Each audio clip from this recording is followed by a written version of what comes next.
पहले भाग में हमने पेड़ होने का अर्थ, इसका परिचय देखा था। आज हम अगला जो पद्यांश है उसके बारे में चर्चा करेंगे।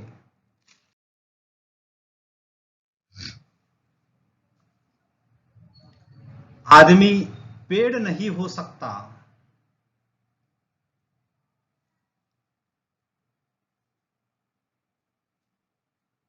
आदमी पेड़ नहीं हो सकता। कल आपने कमरे की खिड़की के पास बैठकर जब मैं निहार रहा था एक पेड़ को, तब मैं महसूस कर रहा था पेड़ होने का अर्थ। मैं सोच रहा था आदमी कितना भी बड़ा क्यों न हो जाए, वह एक पेड़ जितना बड़ा कभी नहीं हो सकता। या यूं कहूं कि आदमी सिर्फ आदमी है, वह पेड़ नहीं हो सकता। अब देखिए बच्चों, इसमें कवि हमें क्या बताते हैं। कवि गौतम जी हमें क्या बताते हैं, यह हम इस पद्य के माध्यम से देखने वाले हैं। आदमी पेड़ नहीं हो सकता। कवि बताते हैं, प्रस्तुत कविता में कवि ने पेड़ के माध्यम से मनुष्यता को मानवता, परोपकार आदि मानवोचित गुणों की प्रेरणा दे रहा है। कवि हमें पेड़ के माध्यम से मनुष्य को किस तरह से अलग अलग अर्थों के माध्यम से बताने का प्रयास किया है, और कवि वर्तमान समय की जो मनस्थितियां हैं, समस्याएं हैं, उसे आदमी पेड़ नहीं हो सकता इस पद्य के माध्यम से बताने का उन्होंने प्रयास किया है। कवि अपने कमरे में खिड़की के पास बैठा है। कवि अपने कमरे में खिड़की के पास बैठकर बाहर खड़े एक पेड़ को देखता है। बाहर उनके कमरे के बाहर एक बड़ा पेड़ है, उस पेड़ को कवि देख रहे हैं। तो पेड़ का हौसला, उसकी दान की प्रवृत्ति कवि को सोचने पर विवश कर देती है। पेड़ में बड़ा हौसला होता है, हमें उतना हौसला नहीं होता है। हौसला कि हमारे सामने कभी कभार ऐसी स्थिति आ जाती है कि मनुष्य की परिस्थितियां दो तरह की होती है। एक अनुकूल परिस्थिति होती है, एक प्रतिकूल होती है। और मनुष्य को हमेशा लगता है कि परिस्थिति अनुकूल होना चाहिए, मगर अनुकूल नहीं होना चाहिए। हमेशा परिस्थिति वह प्रतिकूल होना चाहिए। क्यों होना चाहिए, तो वह हमें संदर्भ देते हैं कि मनुष्य यूं भी निराश हो जाता है। तो कवि हमें पेड़ के माध्यम से ये बताते हैं कि उनकी दान की प्रवृत्ति को कवि सोचने पर विवश कर देते हैं। दान देना हमेशा अपने हाथ इस तरह के होना चाहिए, दूसरों को दान देना चाहिए। जैसे महाभारत में आपने देखा होगा, एक रथी महारथी है जिसका नाम कर्ण है। वह दान देने के लिए बहुत दानशूर थे। कहते हैं कि उनके सामने स्वयं इंद्र आकर उन्होंने दान मांगा था, तब भी उन्होंने दान दिया था। इस तरह से महारथी कर्ण, धनुर्धार्य कर्ण उन्हें कहा जाता है। उस तरह का दान ये वृक्ष या पेड़ हमें देते हैं।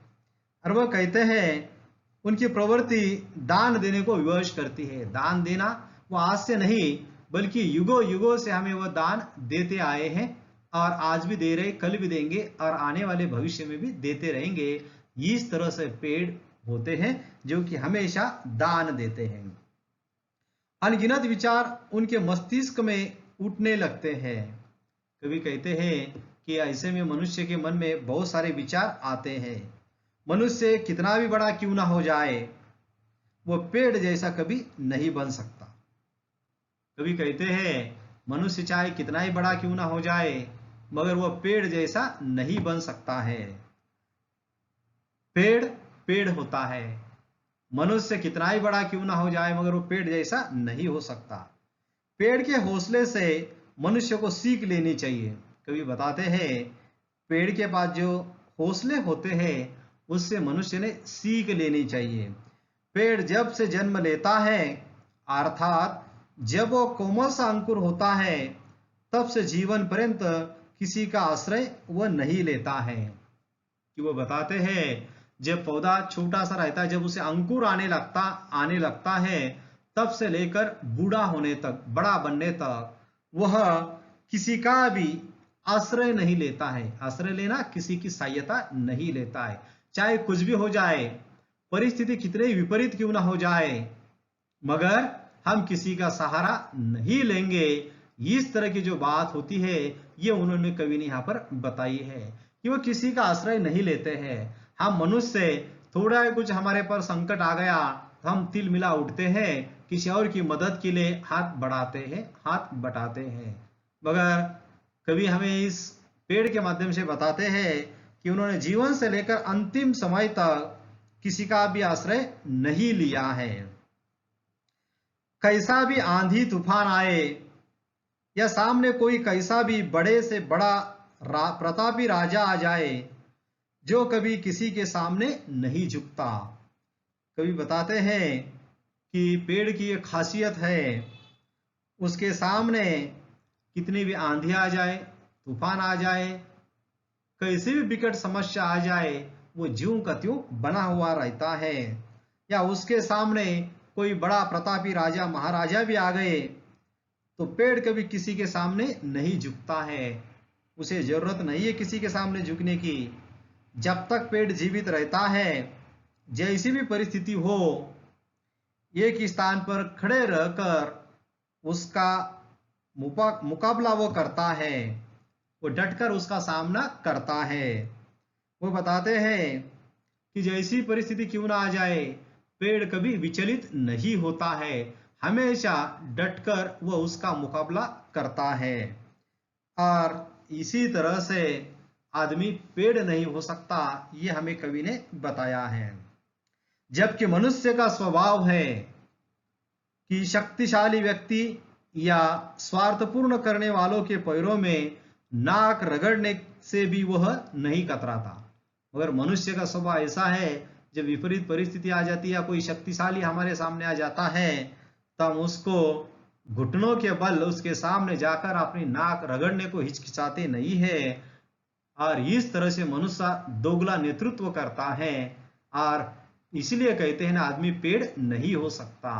पेड़ पेड़ ही है, और आदमी स्वार्थ के खातिर कुछ भी करने के लिए उतावला हो जाता है। साथ ही जरा सी प्रतिकूल परिस्थिति आने पर या किसी कार्य में मनचाही सफलता न मिलने पर हौसला खो बैठता है।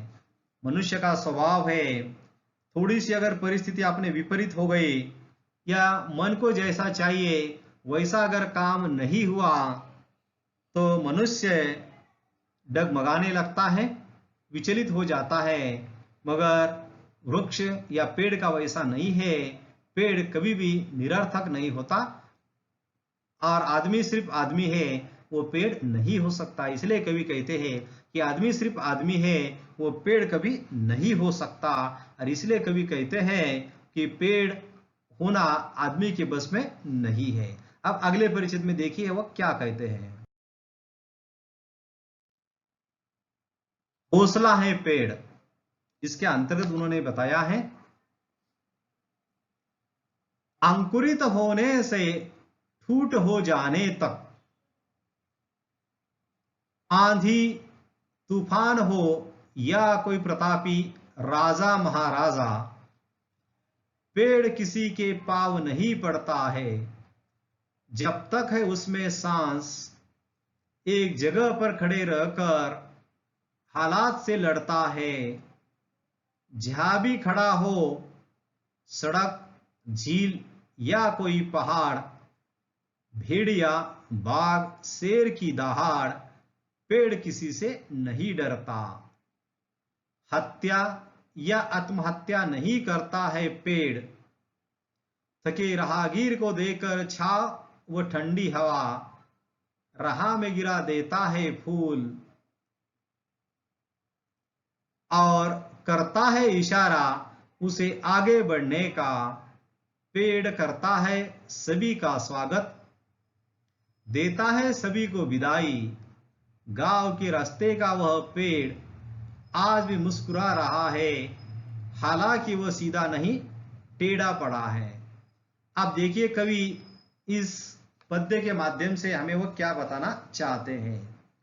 अंकुरित होने से ठूठ हो जाने तक, मतलब वो बताते हैं कि जैसे वो छोटी सी कली से प्रफुल्लित होने से बड़ा होने तक या ठूठ हो जाने तक, वह किसी से भी, कवि कहते हैं कि पेड़ जहां भी खड़ा हो, चाहे सड़क पर हो, किसी झील के किनारे हो या फिर किसी पहाड़ के ऊपर हो, उसकी मनोस्थिति एक जैसी रहती है। कवि बताते हैं कि पेड़ किसी सड़क के किनारे हो या किसी भी कोई झील के किनारे हो या पहाड़ के किनारे हो, वह कभी डगमगाता नहीं है और वह परिस्थितियों के साथ हमेशा समझौता करता है। पेड़ के सामने भेड़िया, बाघ जैसे हिंसक पशु आ जाए या शेर दहाड़ने लगे, पेड़ किसी से नहीं डरता। वो बताते हैं कि पेड़ किसी से भी नहीं डरता है, चाहे कितनी परिस्थितियां क्यों ना आ जाए, वो कभी नहीं डरता है।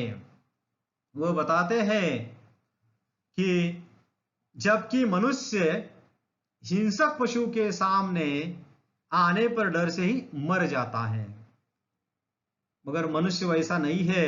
अगर हमारे सामने बाघ या शेर देखने लगे, शेर आया, तो मनुष्य डरने लगता है, यहां तक कि उसे मौत का ख्वाब सवार हो जाता है।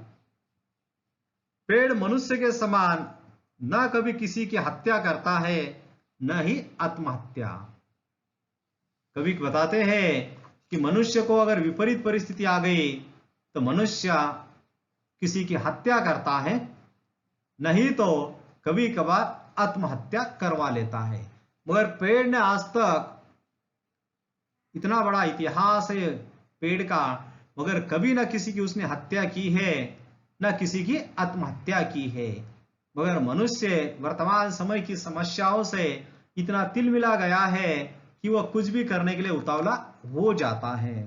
और कवि कहते हैं कि मनुष्य से बहुत कुछ सीखने लायक इस पेड़ से हमें मिलता है। इसके विपरीत पेड़ थके हुए यात्रियों को ठंडी हवा देता है, शीतल छाया देता है। यही नहीं, पेड़ राहगीरों को सक्षम पुष्प वर्षा करके मानो उन्हें अपनी राह पर आगे बढ़ने की प्रेरणा देता है। पेड़ के समीप ना कोई छोटा होता है, ना कोई बड़ा होता है। जो भी आता है वह सभी का स्वागत करता है।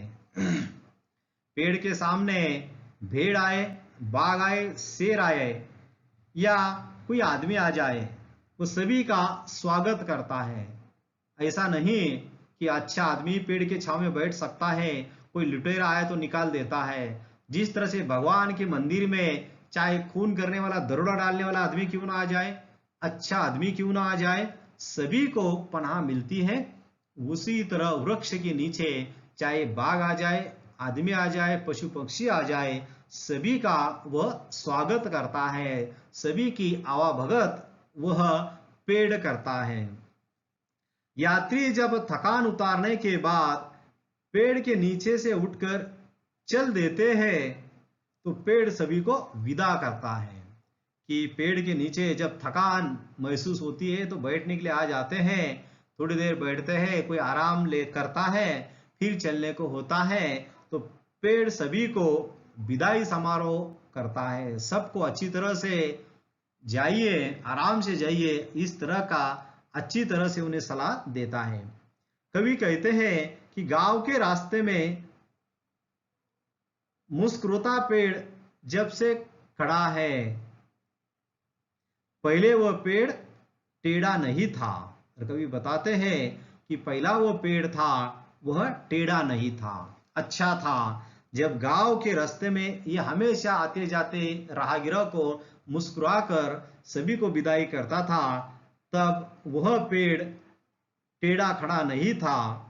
और वो कहते हैं मगर आज वो सीधा नहीं है, टेढ़ा पड़ा है। आजकल अच्छा था, और हो सकता है किसी ने उस पर कुल्हाड़ी चलाई हो या कुछ तो हुआ हो, मगर आज वो टेढ़ा पड़ा हुआ है। हालांकि वह सीधा नहीं, टेढ़ा पड़ा है।